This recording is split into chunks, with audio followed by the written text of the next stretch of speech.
नमस्कार, स्वागत है आपका हमारे समाचार में और मैं हूं आपके साथ दिव्या शेखावत।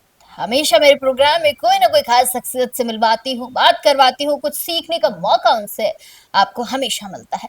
आज भी मेरे साथ एक खास शख्सियत है, आप जानेंगे, देखेंगे तो खुद समझ जाएंगे वो कौन है, लेकिन मैं फिर भी उनका परिचय आपको दूंगी। बिरला परिवार का नाम तो आपने सुना होगा।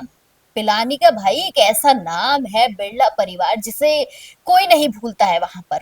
और उसी परिवार से निकले हैं एक युवा जिन्होंने अपनी छाप छोड़ी, भले से उन्होंने अपनी किताब निकाली हो या अपने कर्मों से छाप छोड़ी हो। मुंबई से पिलानी और पिलाने से मुंबई और पूरे देश भर में अपना नाम रोशन किया है। मेरे साथ डॉक्टर मधुसूदन जी हैं और उनका बहुत स्वागत करेंगे और आज उनके जीवन के बारे में जानेंगे कि कहाँ कैसे ये सफर शुरू हुआ। मुंबई से एक यंग लड़का, उम्र भी ज्यादा नहीं है, उम्र भी आपको बताऊंगी कि मुंबई से वापस पिलाने आने का क्या प्लान बना, कैसे यहाँ आके अपने सपन को उड़ान देने का सोचा। डॉक्टर साहब बहुत स्वागत है, कैसे हैं आप? बस बढ़िया। Thank you so much Divya ji, इतना आपने जो परिचय दिया, समय दिया इसके लिए। और आपके सभी दर्शकों को भी मैं नमन करना चाहता हूँ। जिस प्रकार से आप ये कार्य कर रहे हैं, लोगों को जागरूक कर रहे हैं, लोगों के बीच में विभिन्न जो विभूतियाँ हैं उनका परिचय देकर उनसे अवगत करा रहे हैं, इनके लिए भी आपको साधुवाद। डॉक्टर साहब एक बात बताइए, मुझे आपकी उम्र देखकर लगता है उम्र ज्यादा नहीं है, फिर भी कहते हैं कि लड़के की भी उम्र नहीं पूछनी चाहिए और लड़की की भी उम्र नहीं पूछनी चाहिए, लेकिन मैं फिर भी आपकी उम्र पूछूंगी कि थोड़ा सा बता दीजिए कि उम्र कितनी है आपकी। 26 साल है वैसे मेरी उम्र। जी। फिर तो आपको मैं यंग लड़का ही कह सकती हूँ कि आप एक यूथ हैं, युवा हैं। जी। डॉक्टर साहब कहाँ से शुरुआत होती है कैरियर की? क्योंकि जहां तक जितना मैंने सुना है मुंबई आपका जन्म हुआ है, परिवार भी शायद वहीं रहता होगा। कैसे शुरुआत हुई कि एक एंटरटेनमेंट वाली दुनिया को, लाइफस्टाइल को छोड़कर पिलानी आना क्यों? तो मेरा सफ़र माया नगरी से शिक्षा नगरी की तरफ रहा है। और जैसा मैं कहता हूँ, डेनिम से लेकर धोती तक का सफ़र ये रहा है। और इस सफ़र में हम जैसा देखते हैं कि समाज के बीच में, समाज के लोगों में जाकर जीवन को समझना। और कहीं न कहीं मैं मानता हूँ कि अगर हम अ, खुद इस जीवन में औरों के लिए कुछ नहीं कर सके तो ये जीवन व्यर्थ है, क्योंकि इसमें और एक पशु प्रवृत्ति में कुछ ख़ास अंतर नहीं रह पाता है। तो जहाँ भी यथाशक्ति हो सके हम सहयोग करने का पूरा प्रयास करते हैं और जनता के बीच में जाकर उनकी समस्या सुनते हैं। और यही जागरूकता शायद मुझे इस माया नगरी से शिक्षा नगरी की ओर ले आई। अच्छा, माया नगरी, एंटरटेनमेंट की दुनिया, फिल्मी दुनिया, चकाचौंध की दुनिया, कहते हैं कि इंसान अपने सपने लेकर मुंबई जाता है, लेकिन यहाँ तो उल्टा हो गया कि मुंबई से शिक्षा नगरी आ गई। यहाँ आने के बाद चीजें बहुत ऐसी हो गई होंगी, उलझ गई होंगी, ऐसा हुआ आपके साथ? नहीं, उलझी नहीं बल्कि सुलझी है। जीवन में जो माया, तो आप जानते ही हैं, माया उलझा देती है और शिक्षा सुलझा देती है। तो मेरे ख़्याल से इन पहेलियों में ही उसका जवाब मिल जाता है मनुष्य को। और जैसे-जैसे जीवन आगे बढ़ता जाता है, हम सीखते जाते हैं, तो अवश्य रूप से ज्ञान बढ़ता है, अनुभव बढ़ता है और जीवन सुधरता जाता है और सुलझ जाता है। हम जैसे लोग हैं, हम तो ये सोचते हैं मुंबई जाएंगे, धन कमा कर वापस आएंगे। आप क्या कमाने आए हैं पिलानी? नहीं, देखिए, धन की अपेक्षा हर व्यक्ति को होती है, ज़रूरत भी है। लेकिन वैसा हम कहते हैं, हमारे शास्त्र भी कहते हैं कि जिस चीज़ के पीछे हम भागते हैं वो हमारे से उतनी दूर चली जाती है। जैसे एक कस्तूरी मृग होता है, वो कस्तूरी की सुगंध में पूरे जंगल में घूमता है, पर आखिरी में पाता है कि वो उसके भीतर ही थी। तो इस प्रकार से माया के पीछे या धन के पीछे तो सब भागते, स्वाभाविक सी बात है। लेकिन आखिरी में जब हम जो पाते हैं कि वास्तविक जो अनुभूति है, जो शांति है, जो संतोष है, वो समाज के हित करके, समाज के लोगों के बीच में जाकर और समाज का भला करके ही आपको प्राप्त हो सकती है। अच्छा, एजुकेशन की बात करें तो पढ़ाई आपने कहाँ तक की है? क्योंकि बहुत यंग एज है आपकी। जी, वैसे मैं बीकॉम ग्रेजुएट भी हूँ और साथ में अभी एडवोकेट का बार काउंसिल से भी हम रजिस्टर्ड हो चुके हैं। तो इस प्रकार से भई एजुकेशन वाइज़ पढ़ाई-लिखाई तो देखिए पूरे जीवन भर चलती रहती है। कभी कुछ बिल्कुल। कोर्सेज़ कर लेते हैं, कभी कोई इस प्रकार के डिस्टेंस लर्निंग के प्रोग्राम्स कर लेते हैं, क्योंकि अपने आप को अपग्रेड करते रहना चाहिए। और 21वीं सदी में तो मैं मानता हूँ कि एक सिंगल डिग्री से तो काम चलता नहीं है। बिल्कुल। हमेशा डुअल डिग्री या पैरेलल एजुकेशन जो है वो एक नॉर्म हो चुका है और मेरे ख्याल से सबको उसके साथ अनुकूल रूप से चलना चाहिए। अच्छा, मुझे एक बात बताइए डॉक्टर साहब, यहाँ जब आप आए मुंबई से यहाँ, आपने चीजें देखी होंगी, बहुत अभाव देखा होगा चीजों का इधर, क्योंकि वो मुंबई है, वहां आपके लिए चीजें क्विक क्विक अवेलेबल हो जाती है। यहाँ आने के बाद क्या महसूस किया कि मुंबई में और पिलानी में नहीं तो राजस्थान में क्या फर्क है? सबसे बड़ा फ़र्क जो हम देखते हैं कि बिल्कुल आपने सही कहा कि जो संसाधन हैं, वहाँ पे ज़्यादा अवेलेबल हैं हर चीज़ में, भई ट्रांसपोर्टेशन, कनेक्टिविटी सारी चीज़ें। यहाँ पे क्योंकि ये थोड़ा-सा हम पिछड़ा हुआ क्षेत्र माने अगर हम, तो थोड़ा-सा डेवलपमेंट आने में समय लगेगा और मैं तो बोलता हूँ अगर इस डेवलपमेंट के दौर में अगर हम एक कैटलिस्ट बने और इस डेवलपमेंट को साथ में बढ़ाएँ, सब हम्म। मिलकर, तो वास्तविक रूप से वो प्रोसेस जो है वो अपने आप में एक सुकूनदायी है और हम यथाशक्ति हमारे ज्ञान का अगर कुछ बेनिफिट लोगों को यहाँ पे मिल सके तो अवश्य रूप से इसमें आनंद की अनुभूति होती है। तो ये तो आप अनुभूति लेते रहिए। मुझे एक बात बताइए, कोविड का दौर था, जी। तो कोविड के दौर में जहां तक मैंने आपकी किताब में देखा, आप यहीं थे। वो समय कैसा निकला आपका? उस समय आपने किया क्या था? क्योंकि कई सारी फोटो देखी है मैंने, आप काफी मदद की है आपने लोगों की। कैसा समय था वो? देखिए, कोविड को हमने बहुत नज़दीकी से हमें देखने का मौका मिला, स्वाभाविक रूप से क्योंकि बिरला सार्वजनिक अस्पताल जो पिलानी में है, आज एकमात्र आस थी लोगों की, जो लोग आते थे वहाँ पे ऑक्सीजन के लिए। कई लोगों को हमने अस्पताल के गेट पर ही पास होते हुए देखा क्योंकि ऑक्सीजन के अभाव में उस प्रकार की परिस्थिति ऐसी थी, सब भय का माहौल था, लोग डरे हुए थे। लेकिन उस समय भी हिम्मत करके हमने हमारे ज़िले का सबसे प्रथम निजी ऑक्सीजन प्लांट की नींव रखी और आज हमें गर्व है कि वो एकमात्र ऐसा प्लांट है जो पूरे ज़िले में सुचारू रूप से चल रहा है। और इसके पश्चात भी गाँव-गाँव जाके जो सैनिटेशन ड्राइव थी, वो भी हमने किए, मास्क के वितरण हो, सैनिटाइज़र वितरण हो, खाद्य सामग्री का वितरण हो, इत्यादि जो एक्टिविटीज़ थी, वो हमने की।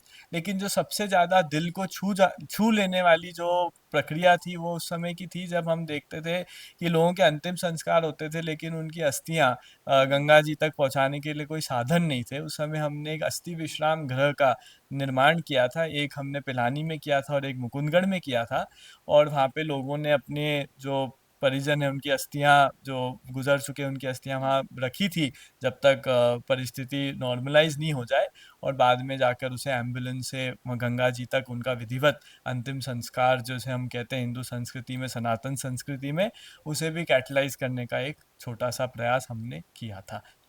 ये आपने लोगों की मदद की, लोगों के बीच गए, लोगों के दुख दर्द को समझा कि एक रेपुटेड फैमिली से आप लोग आते हैं, किसी चीज की कमी है नहीं। लेकिन जब आम जनता के बीच में गए तो कभी ऐसा लगा कि क्यों ना मैं इनका जनप्रतिनिधि बनूं, इनकी सेवा करूं, इनके बीच रहकर मैं काम करूं, वापस मुंबई नहीं जाऊं? कभी ऐसा सपना आया? देखिए, क्या होता है जब हम कोई भी मार्ग पे निकलते हैं, स्वाभाविक रूप से हम भी जब निकले थे हम अकेले थे, कोई रास्ते पे अटकाने वाले भी बहुत लोग थे और आज भी हैं, ऐसी बात भी नहीं है। लेकिन राजनीति एक ऐसी चीज़ है कि आप चाहे राजनीति में इंटरेस्ट दिखाएं चाहे नहीं दिखाएं, राजनीति आप में इंटरेस्ट दिखाती है। आपके रोज़मर्रा का जीवन हो, चाहे बिजली पानी सड़क, ये आप कितना ही समाज सेवा कर लें, आप खुद नहीं कर सकते, आपकी भी सीमा है। इसके लिए आपको राजनीतिक प्रतिनिधित्व की आवश्यकता है। तो रोजमर्रा के जीवन में अगर आपको समाज में बदलाव लाना है, तो राजनीति का सहारा आपको लेना ही पड़ेगा। आपकी एज बहुत यंग है, जी। आने वाले सालों में शायद आपको एक मौका भी मिल जाता है, हुँ। आप अपने क्षेत्र से विधायक भी बन जाते हैं, या मौका मिला आप मंत्री भी बन जाते हैं। आपकी खुद की क्या प्लानिंग्स होंगी? किन विषयों पर आप काम करना पसंद करेंगे? देखिए, बिजली, पानी, सड़क ये तो एक आम बात हो ही जाती है, लेकिन मैं मनुष्य का जीवन एक अलग प्रकार से भी देखता हूँ। एक होलिस्टिक डेवलपमेंट की अगर हम बात करें, तो शिक्षा, स्वास्थ्य ये भी अत्यंत ज़रूरी है एक मनुष्य के लिए। लेकिन ईज़ ऑफ लिविंग जो हम चाहते हैं, वो हर मनुष्य को मिले, जिसे हम एक्चुअली अगर हम इसको थोड़े इकोनॉमिकल टर्म्स में भी देखें, तो आजकल जो दुनिया बढ़ रही है, वो स्टैंडर्ड ऑफ लिविंग तो बहुत बढ़ता जा रहा है। भई आप आज आपके पास मोटरसाइकिल है, आपको गाड़ी चाहिए, कल आपको हेलीकॉप्टर चाहिए और इत्यादि आपकी आशाएँ बढ़ती है। लेकिन जो एक ईज़ ऑफ लिविंग होती है, जो आपकी रोज़मर्रा का जीवन है, अगर आप एक छोटे से घर में भी रहते हैं, तो आपको बेसिक फैसिलिटी जैसे पानी, सड़क, बिजली, स्वास्थ्य सुविधाएँ, इनके लिए आपको मरना नहीं पड़े, इनके लिए आपको दर-दर की ठोकरें नहीं खाना पड़े। अगर ये इतनी भी सुविधा एक मनुष्य को as a citizen of India आपको उपलब्ध हो जाती है, तो मैं मानता हूँ कि ये एक डेवलपमेंट का एक अच्छा पहलू इसे हम समझ सकते हैं। बहुत यंग एज में आपने एक किताब भी लिखी है जिसका नाम है मेरी कर्म भूमि, शेखावाटी के दिलों की यात्रा। जी। क्या कहना चाहेंगे इस किताब के बारे में? बहुत कुछ इस किताब के अंदर लिखा हुआ, कैसे थॉट्स आए, क्या विचार थे, कैसे इनको उकेरा है आपने इस किताब में?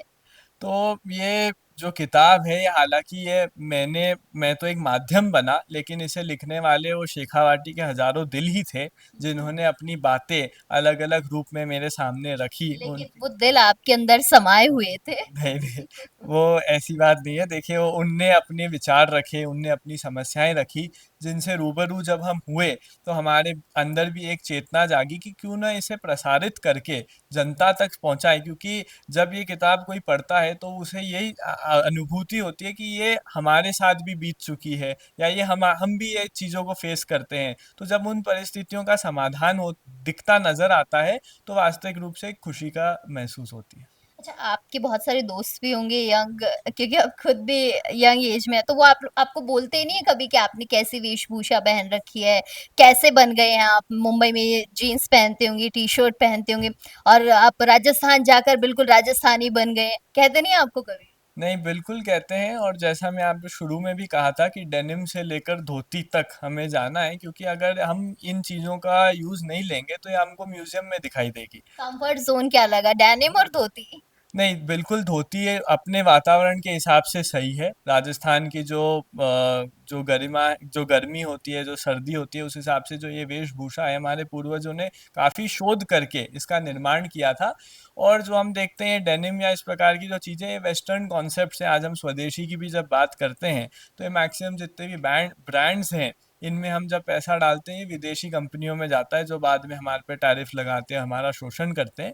तो आज अगर हम प्राकृतिक रूप से रहें, अपनी ये जो स्वदेशी है उसका पालन करें, तो मेरे ख्याल से हम सशक्त भारत बन सकते हैं, और उसका प्रयास इंडिविजुअल रूप से शुरू करना अवश्य रूप से चाहिए। हम्म, चलिए, बहुत बढ़िया बात कही। एक आखिरी सवाल पूछना चाहूंगी, इस पूरे के पूरे कार्य में माता पिता का क्या रोल रहा है? उन्होंने कैसे सपोर्ट किया है, और आपके और भी परिवार के लोग हैं वो कैसे सपोर्ट करते हैं? बिल्कुल, माता-पिता हमेशा से सपोर्टिव रहते हैं, और मैं तो कहता हूँ माता-पिता हमारे 2 आँखें होती हैं, उनके बिना हम ये संसार अंधेरा है, अंधकार रहता है। तो दोनों ही मेरे माता और पिताजी ने मुझे इस संसार में एक आँख का कार्य किया है, रोशनी दिखाने का कार्य किया है, और उनके आशीर्वाद से ही मैं मानता हूँ कि जो भी कुछ हूँ मैं आज छोटा-बड़ा, ये उनके ही देन है। हम्म, चलिए, बहुत शुक्रिया। कोई मैसेज देना चाहेंगे अपने युवा साथियों को? अब मैं ये तो नहीं कहूंगी बुजुर्ग साथियों को, तो युवा साथियों को कोई मैसेज देना चाहेंगे?